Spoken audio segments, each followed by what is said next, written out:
You're listening to the Rent Roll Radio Show with Sterling Chapman. Hey, Rent Roll Radio listeners. As always, I'm your host, Sterling Chapman. Today, we're joined by Lizzie Benzer with the Red Door Group. Lizzie, welcome to the show, and thank you so much for joining us. Hey, Sterling. Thanks so much for having me. I'm excited to be here. Awesome. So Lizzie is from my hometown, well, nearby my hometown. She's from Zachary, Louisiana, and she started in real estate as a realtor and then moved into being a real estate broker. And today she has, I believe, 30 doors on the investing side. Is that right? Yep, that's right. Awesome. Can you tell us a little bit about yourself? Kind of tell us the background story, what you did before real estate, how you got into real estate, and kind of what you got going on today.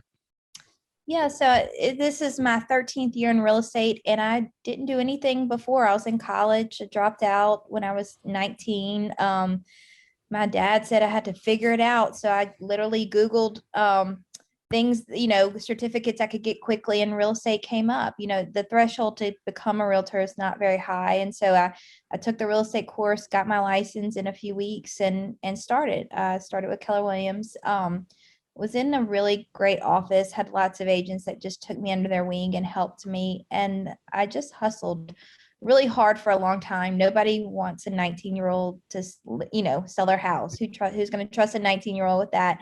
And so I was doing a lot of door knocking, a lot of foreclosures, and, taking a lot of things that just more experienced agents didn't want to fool with, lower end properties. And so I really learned a lot about investing and working hard and all of that, just kind of going above and beyond because I had to make a living and I didn't have a backup plan. And so started doing that about 7 years or so ago, started Red Door Group with my partner, Robin. We have a team of 11.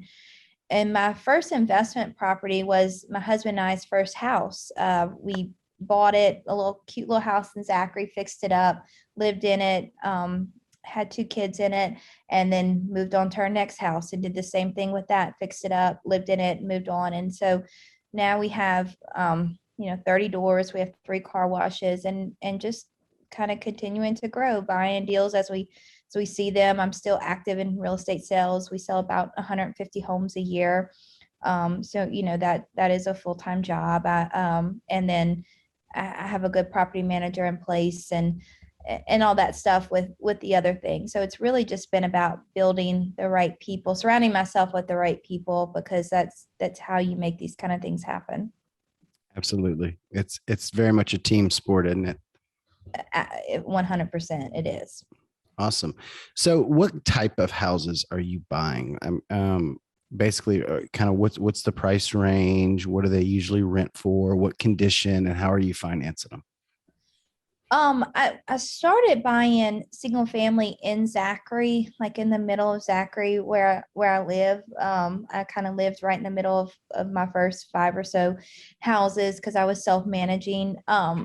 My MO there was just, maybe being all in around 100,000 or so. They're renting for 1,300 or so a month. And as I got more experienced and, built more capital, I've kind of strayed away from that. Just the numbers weren't cash flowing as much as I knew I could be. So my last couple of buys have been multifamily, some duplexes, some fourplexes, and so they're cash flowing a lot better. I'm getting, all in maybe 150, 180,000, but I'm getting 3,000 or 3,200 or so a month in rent. And they're, it's not hard to manage. I don't self-manage anymore. I have 4 kids at home under the age of 7. So there's no time. You can't do everything. Yeah, so the numbers just work better. So I like, I'm kind of open. I like it all. I prefer brick on slab, but I do have some off the ground. I try to keep a flip going at all times right now. So for financing, I've done everything from paying cash to financing 100%. Just depends on the deal. Obviously, when you pay cash, you can, you have better leverage, some more negotiating power. But of course, that wasn't an option for me in the beginning. So, I saved a little money. I was, living in a house and renting it out, kind of house hacking. but a lot of local banks, I think one of the best things you can do for yourself as a new investor is build a good relationship with a local bank. They'll do the creative financing for you. If your deal is good enough, you can finance 100%. I've done that before on some stuff. So, I usually buy maybe something for 50 to 70,000, put, depends, 30 to 50 in it, depending on the house, depending on, if it's a flip or a rental. Of course, how you're fixing it up varies depending on that. So really, numbers are not my strength. I'm not great at that, but I have some good people that I've surrounded myself with that are, I understand my numbers as far as where I need to buy, where I need to end up. But, I have a good crew in place that helps me kind of vet deals and decide what I'm gonna do and what I'm not gonna do. Awesome. So you mentioned a couple times that you used to self-manage, but you don't self-manage anymore. And when we had lunch a few weeks ago, you told me about the story of when you stopped doing that. Can you share that with us? Oh gosh, Sterling, yes. Yeah, I mean, a property manager, I think they're saints. You just have to have special set of patience and a skill set that I do not possess. I'm not I'm not super tolerant. I guess people, I take it personal when they're not paying your rent, because I feel like you're Sure. taken from they're taken from my family. They agreed to pay me rent. And so I did, when I decided to stop self-managing, was so embarrassed, is when I sat in a lawn chair in the front yard of a renter's house and didn't leave until she agreed to pay me rent. And it didn't really end well. And so my husband told me I'm not allowed to self-manage anymore. And so now I just build in a property management fee when I'm then, doing my deals, because a good property manager is worth, I think, double what you pay them, triple what you pay them. And also, I mean, nothing breaks at a convenient time. I mean, Starling, you've Sure. done that before. It's like that you're getting calls late at night or on the weekends, and it's just, you'll run yourself ragged. So for me, it's worth, having a good property manager in place. For me, there's really no other way. I mean, I've like tripled my volume and my growth overnight when I Mhm. got a property manager. I'm very fond of saying that, like, I felt like I got a shiny new car that day. That's how excited I was to turn it all over, because I've got a similar embarrassing story, like, shit hit the You fan do. story of You when do. Yeah. when Yeah. I gave over the property management. But I mean, I very much remember doing that, and I look back at like like the exponential growth I've seen in my business since then, and like, if it wasn't for that, I wouldn't have the apartment complexes. I wouldn't have, I wouldn't be doing all the birds. My wife would probably hate me. Like, I was so entrenched in like dealing with the $10 task associated with those, 18 units at the time, that I just didn't have time to grow. And I didn't, like, it was so valuable. I am big on pretty much outsourcing everything I can now, you know. Yeah, my friends call me like a master delegator. It's what I'm probably my best skill set. And I really do believe in doing playing to your strengths. So doing what you're really good at. I'm very big picture. I like the thrill of the deal. I like to negotiate, get it under contract, buy it, and kind of hand it off.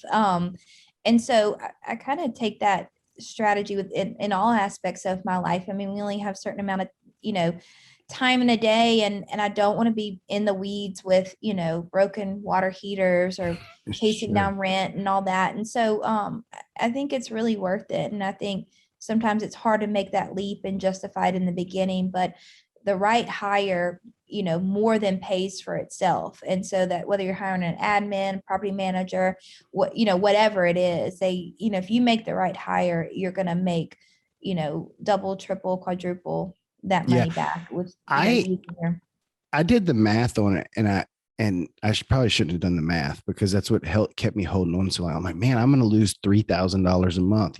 Like, looking at the, the management rate, and then the leasing fees, and all that kind of stuff. And then the fact that they're probably, and this is true, no property manager fills units as fast as I did personally. And I wouldn't expect them to, because, I was meeting tenants at 7 o'clock, 7 p.m. on Friday nights to show houses, and like 10 a.m. on Sunday mornings. And like no reasonable property manager could be expected to do that. But what I did found out is that I was terrible on the maintenance side, and I would spend, twice as much money trying to solve a problem that they like already knew how. So, not only, I mean, that not only did I get my time back, but I probably saved money on the maintenance side because they were more efficient because they knew what they were doing. Yeah, I mean, I completely agree. And I almost, you know, now I look at what I pay my property managers and I'm like, oh my God, is that all, for what they Yeah, do? And I'm like, you have different seasons in your life. And right now, the season of life I'm in is where time is more valuable than anything. sure. And I want to be, home with my family as much as I can. And so you just can't do it all, and you can't do it all well. And so, Right. yeah, I thought I was good at vetting tenants, but yeah, I mean, then my handling them was not my strength. And then, yeah, following up, and then my husband was doing the maintenance. So it was both of us all hands on deck. And it's just not, it's not realistic when you have other irons in the fire, and you don't, we didn't have this great system in place that I find that my property manager has. So Yeah, absolutely. So tell me about the car washes. That's a little unique. We don't really have a lot of folks on the show that have car washes. yeah, we own three, two in Zachary, one in Central. We own them with another couple, some friends of ours, and it just kind of was a spur of the moment thing. The first one came up for sale, and we were like, why not? Let's do it. Then, the numbers look good. I feel like the owner was not local, and we're like, man, we're local, and people like to shop local, and I think just we have some good connections in town. Like we could really increase this business, and so it was we just jumped in like kind of blind, but I think all four of us we're really good at different things, and that's worked. I feel like we're a good partnership because all four of us have very different strengths, and so it's been really great. We've learned a lot over the years. It's probably say years, probably been 2 or 3 years. So we've learned, the do's and don'ts, and from little things like where to get your chemicals and your soap from, to how to vet. People are going to call and say the wash didn't work when it was really them, and or the Sure. wash damaged my car, but then you pull it up on camera. You just kind of learn the ins and outs of the business. So it's really been a good addition to our portfolio. And so we have somebody that goes on site every day and does trash cleanup and stuff like that. But and we live right by the washes too, so we do some stuff. But yeah, I mean, it's really one of those businesses that you would never think is worth it until you get in it and you start looking at the numbers. And um it's really been good to us so far. Awesome. So do y'all have plans to expand further in the car wash business or any other type of commercial investing? Yeah, I mean, we're always on the hunt for a good car wash where excuse me. I mean, we're kind of sitting on go, ready to buy one if one comes up. It's I mean, we like to buy them. The other one we bought in Zachary was a foreclosure. We like to buy them when they're down, and kind of force appreciation on them. We know what to do to get those numbers up and stuff. So there's not a ton for sale around here, and the ones that are the owners have already done what we like to do. So Sure. so it's the deals are, we've bought 3 in 3 years, 2 3 years. I mean, we're on track for about one a year. So So it's just like anything else. You're looking for a value add play. You don't want to buy a oh, for turnkey. sure. Yeah. Yeah. I mean, we don't want to pay for somebody else's, it's like somebody else's work when we can do it for, way less than that. Absolutely. So you mentioned you like to have a flip going at all times. What do your flips usually look like? Excuse me, I'm sick, so I'm coughing. They vary.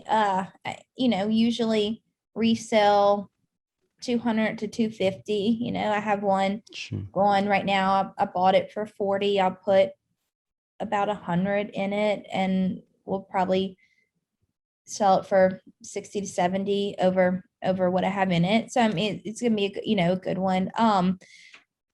You know, I had somebody call me the other day, and they were an out-of-state investor, and they were looking for a flip with like, profit margins of 200,000 to 300,000. I'm like, that's not really our market.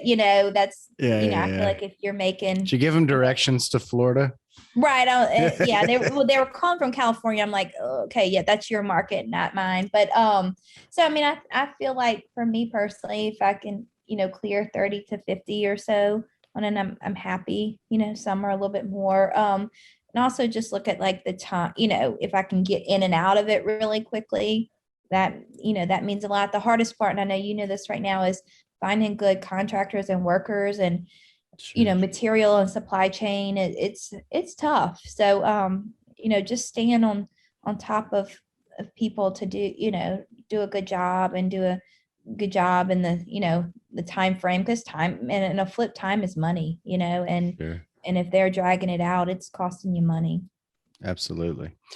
What what would you have done different if you started over again? Kind of going back in retrospect, kind of what lessons would you give your younger self in the I investing would world? have started in a different area. I was buying in Zachary. I would have started, property taxes. We have the number one school district in the state, so property taxes Sure. are high here. I would have bought in a different area probably, and maybe just started with multifamily. So I feel like I have, um, I just started buying single family because that's really what I sell residential real estate. It was what I knew. So I think I would have done that a little bit differently. So let me tell me a little bit more about the multifamily that you're buying. And because, I have some duplexes in a decent area that, they're $200,000 duplexes that rent, for $1,100 a side. And I find that to be good. But most of the stuff and most of the duplexes and fourplexes, at least what I find in like the greater Baton Rouge area, tend to be in sketchier areas. Like you can go to like New Orleans and other markets around the country where it's like very integrated, and they'll have these like, $600,000 duplexes on like Yeah. a really fancy street. We just don't have that type of layout here in Baton Rouge. So where are you buying your small multifamilies, and like what is the rent range and the client demographic in those Yeah. areas? I don't, mine are all in pretty good areas, but I'm not very particular about areas if the numbers work. I have one in Port Allen, which I think is a really underserved market. I think there's a I've heard demand that. in West Baton Rouge. It's growing like crazy. And so it's a fourplex in Port Allen that I bought from a wholesaler, and it was a total piece of junk, had to completely renovate it, but I'm in it for, with that one, I did the burr method, which I love that. And so I bought it for cash, renovated it, refinanced, pulled out more than what I had in it. Sure. And it still cash flows. I mean, it's excellent cash flow, and then use that money to buy something else. So I think if you can get to the point where you can do the burn method on different, start doing that, it really works. So that one gets about 3,300 a month. And, for 4 units, it's Section 8, which is, investors have different opinions on that. I love Section 8. It's been good to me so far, but I have a property manager that's really familiar with it and really Sure. good at it. I have another one in Clinton, in the middle of Clinton, that is, again, in a good area. Somebody posted it on Facebook, and I was the first one to see it and jumped on it. Then I have some duplexes in the middle of Zachary, right in downtown Zachary, that I just bought with with a friend that somebody knew from church. So I think finding them, I mean, we know the best deals happen off market, and so Sure. building those relationships and just putting yourself out there as a ready, willing, and able buyer is, so now I've kind of gotten to the point where I'm starting to get people come to me because I've proven myself to follow through. That if I Yeah. say I'm going to buy it, I'm going to buy it. I'm going to follow through. I'm not going to jerky around. And And I find that especially those wholesalers like that, they want just a serious Sure. buyer to unload that property to. Yeah. I mean, you can't overemphasize that point. People send me everything I buy is from wholesalers, and they always send it to me first because they know I close every single time.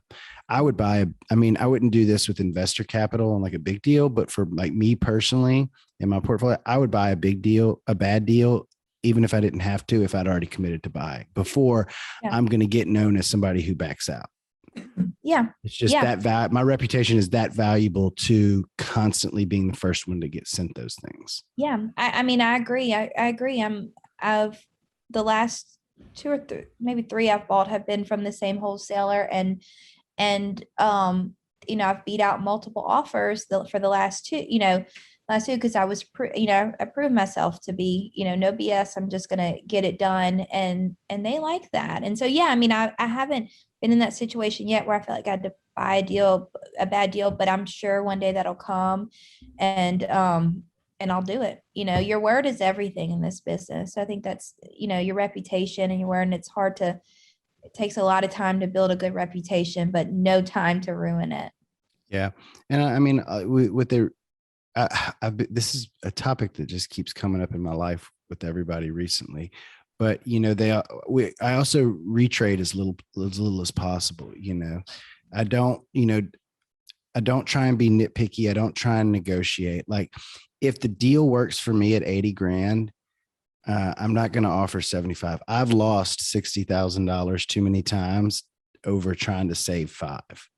You know Yeah. what I mean? I'm like, I negotiated, I pussyfooted around, and then all of a sudden it's under contract with somebody else because I tried to get it for 75 when they wanted 80, and I should have just been happy with 80. I Yeah, learned those I lessons think early that's a on. really important point to make. I have a client right now.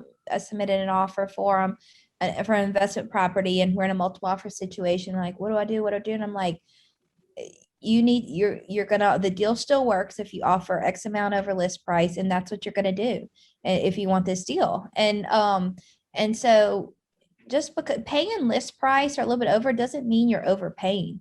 It could also Sure. mean that they undervalued it, or Absolutely. people get very caught up in what it's listed for and what they want, but I think you need to be more caught up in your numbers and does the deal work for you? Who cares what it's listed for? If the numbers, you have a criteria and they fit in that criteria, then that's what matters to me. Yeah, absolutely. I'm reading a book right now. Am I Being Too Subtle by Sam Zell. Sam Zell was like, he was like basically created the REIT industry. Big time commercial guy through the 60s and 70s and 80s. And he says he always tries to leave something on the table because you do business with the same folks over and over again. Mhm. And you want them to remember you as somebody who's easy to do business with and somebody who doesn't try and squeeze every penny out of them.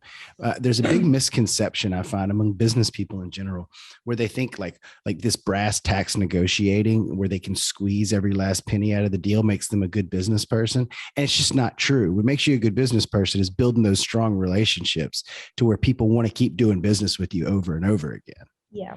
Yeah. I mean, I'm as competitive as they come. I'd be lying if I say I don't want to, get the best deal possible and feel like I'm winning. But really, and I learned that a long time ago being in real estate, is which realtors are going to bring you the offers and they're going to close, and they're going to guide their clients. And then you start to kind of gravitate towards, you're excited when they make an offer on one of your listings and stuff. And so it's the same way with this. It's that just making yourself known as being, um, just follow through, that your word is your word, and not, if they're sitting at the table and you got the house, but they're so pissed and they're never going to send you another deal, did you really win?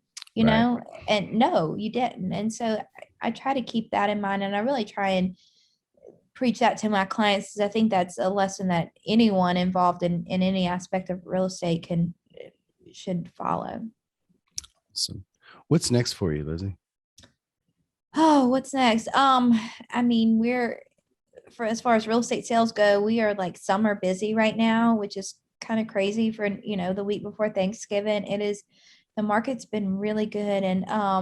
and we are really thankful, man. We have some just awesome clients, and we work mostly by referrals, and I really feel blessed to be able to do that. So I'm just going to continue buying. I'm hoping to be able to invest with you, Sterling, on, a big deal. I'm excited about the thought about getting into, big apartment deals. I feel like I've kind of mastered the single family, fourplex, duplex deal. And I always want to do something new that I haven't done, and learn and grow. So that's what my goal for the next year is to, be an investor in an apartment building. Awesome. We love that. Love to hear that. Yeah. Real quick, I want to hop over to our radio round. We just got 3 quick questions for you. The first one is, what's your favorite book? My favorite book, it is, you want to know my favorite real estate related book, or I mean, you can tell me both. okay. I never specified. Some people will throw out like, some people throw out some fiction book, some Yeah. people will say the Bible, but I think the question is generally kind of geared towards real estate or Real business estate. Okay. books. Okay. Because I do have a favorite book, but it's not real estate. The Millionaire Real Estate Agent is a great book. Gary Keller. It's kind of like a Yeah. guideline for being in real estate sales. And then there's the, they have a real estate investor, and a couple different ones that I think are great. I read a lot of more like articles and follow people on social media Sure. and stuff. I just kind of find people that are doing what I want to be doing. And so just try and surround myself with people that are doing not what I'm doing currently, but what I want to be doing. And so, Yeah. listen to podcasts. That's, I found your podcast on Facebook. I mean, gosh, social media is a double-edged sword for sure, but it's been Sure. really good for me. Awesome. Yeah, I love pretty much anything Gary Keller puts out. I haven't read The Real Estate Agent because I've never been an agent. Mhm. But I early on I read Millionaire Real Estate Investor, and it's one of my like go-to recommendations. I also like The One Thing. But The one thing is that is a great book for anyone. And that's kind of what I talked about just a minute ago, is like playing to your strengths. What is your one thing? What's your big why? And it can change, as you grow and develop. But man, that is a really important book, I think, for people in this business. somebody asked me what my recommendation was the other day, and when I find like kind of wannabe investors or somebody who would like to get started, I always like, the first thing I do is I'm like, all right, go read Rich Dad Poor Dad, Millionaire Real Estate Investor, and the book on rental properties by Brandon Turner. And then like I've got a million other recommendations behind those 3, but I think that's a good starter pack for a nice baseline understanding. Mhm. And I kind of learn by doing. And so I think people can get like, paralysis by analysis, and just Oh, sure, like sure. they have all the information in the world, but they just won't pull the trigger. And sometimes I'm like, just do it, like, your numbers, just you're educated, you've educated yourself, just jump in, do it. Yeah, I tell people that all the time. I'm like, just buy something already, for God's sake. It doesn't matter if you lose money. Like, Yeah. I remember when I first started, I was like, I had this like, I don't even remember where I picked it up. Maybe on Bigger Pockets podcast. I heard somebody talking about the law of diminishing intent. And it's like when you hear about an idea or you read a book or something, you get all like pumped up and excited about it. And like if you take action right then, like your chances of following through are like through the roof. But every like week that goes by that you don't do anything, your chance of like getting distracted and losing interest, just, you know what I'm saying? So I knew I was like, I bought my first 2 rent houses a year before my first son was born. And I knew, like, if I were to be introduced to real estate investing today, there's no way I would start, right? With the kids and the day job and all that. Like, I just have so much going on. I mean, but I'm neck deep in it, so I don't have any choice but to just kind of grow my way out of it at this point.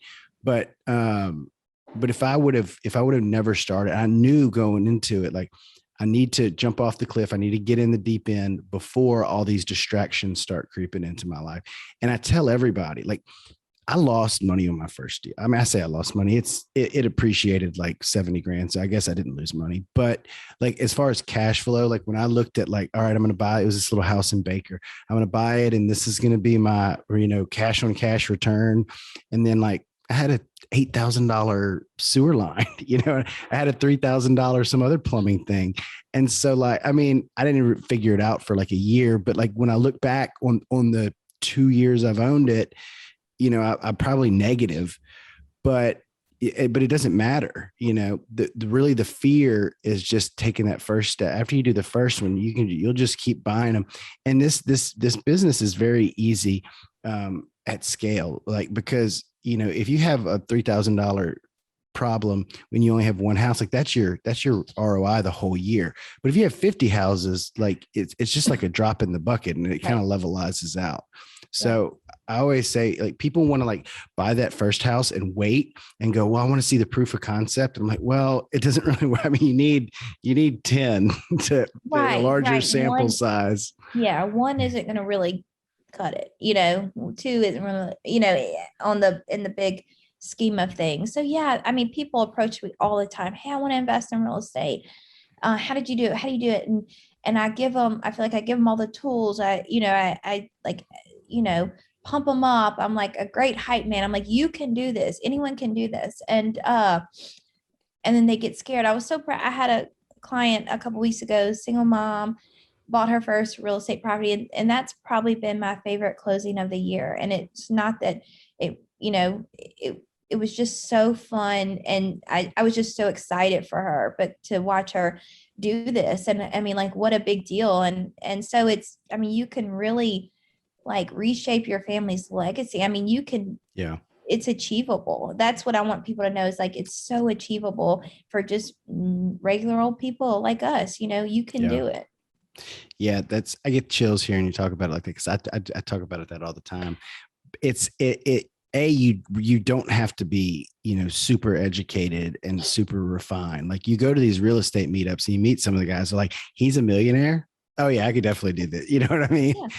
And, Right. Yeah. I mean, and it, that's, and I it, think what got me into it. I was like starting to meet these people, and I'm like, oh hell, I can do this. Like, yeah. you do this. This is what you do. I'm like, I can do this. And so I think a lot of it's just about having the grit and like, just like having the want and the drive to like go out there and maybe do a little bit more than what other people, do the door knocking, do the follow up, do the fortunes in the follow up is, what people say. So I think God, it's just so achievable. And I can't I emphasize don't that enough. I don't think people realize how like transformational it is. You Yeah. know, if you think about, I always talk about like early retirement, because we certainly will retire early, Mhm. and we'll likely continue to work, because what else are we Right. going to do? But we don't have to, right? We'll be Yeah. able to travel whenever we want, and we'll certainly never have to like answer to anybody. And so that's next year. Like, if you retire when you're 40 versus when you're 65, that's an extra 25 years basically added to the end of your life, right? If you think about the traditional path where you like work 40 hours a week until you're 65 to retire, versus retiring when you're 40, I mean, it's essentially like tacking an extra 25 years of life onto the end of yours. Like, that is Yeah. huge. Being able to go to every single event with your kids, because you're never once at work, you know what I mean? That is huge. Being able to travel freely whenever you want, just waking up, being able to choose what you want to do every day. That is a lot bigger deal than I think a lot of people realize. Yeah, it is. And until you work for yourself, you know, you don't realize that. But yeah, I mean, it's just being your own boss is not for the weak of heart. It is, because they say you're the boss and the janitor and all the things, and sometimes Sure. you are. And I've had to do some really crummy jobs, and you know nasty houses, and different, some things that just weren't fun, but also the reward, and the reward is yours. I mean, you get out of it what you put into it. And so it's, I am definitely on track for, I'm 32, I'm on track for very early retirement if I want. I'm never going to sit at home. I'm always going to do Sure. something. But just knowing that, like, you're doing what You you don't want, have to. you don't have to do it. And so what you put up with changes, like all of that. And Who so you just work with.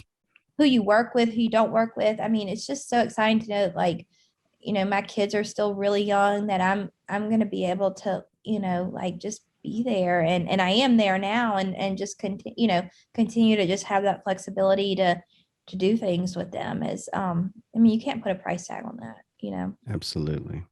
So real quick, our next question, what's your favorite quote?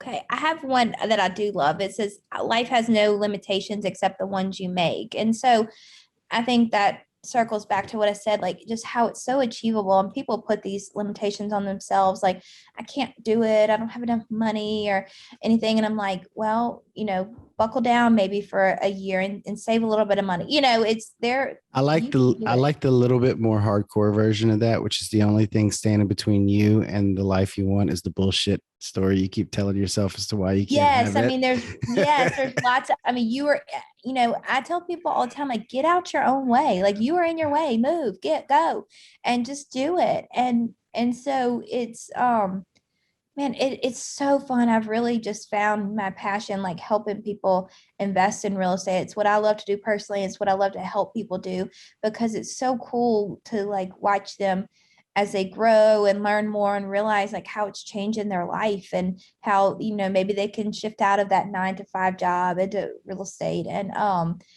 so, but a lot of people maybe aren't willing to put in the work that, it's not easy. It's not an easy thing, but it is achievable for sure. Awesome. And what's your favorite thing to do outside of work? My favorite thing, I play tennis. And so I like to play tennis. I like to be with my family.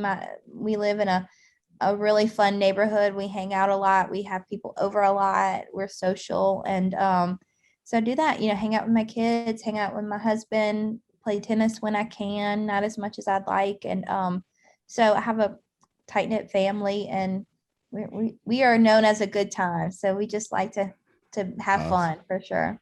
Awesome. So how can our listeners find out more about you, learn about your company, and get in touch with you? We're Red Door Group BR. We're on Facebook. You can find us on Facebook or at reddoorgroupbr.com. My cell is 225-247-5727. I mean, feel free to text me, call me directly. My cell phone's not a secret. It's out there on the website. On Instagram, you can follow me on Lizzie Benzer. Or Facebook, Lizzie Blair Benzer. I'm pretty active on social media. I'm not hard to find, not hard to reach. So would love for you to reach out to me. Maybe we can go have coffee, talk about real estate, have a phone call, whatever. Would love to help anyone that's interested, however I can. Awesome. Thank you so much for joining us, Lizzie. I appreciate it, and look forward to keeping up with you on your journey. Thanks, Sterling. I appreciate you. Talk to you soon. Thanks for tuning in to the Rent Roll Radio Show, brought to you by Crestworth Capital. We hope you enjoyed the show, and if you did, please hit the subscribe button and leave us a rating and review.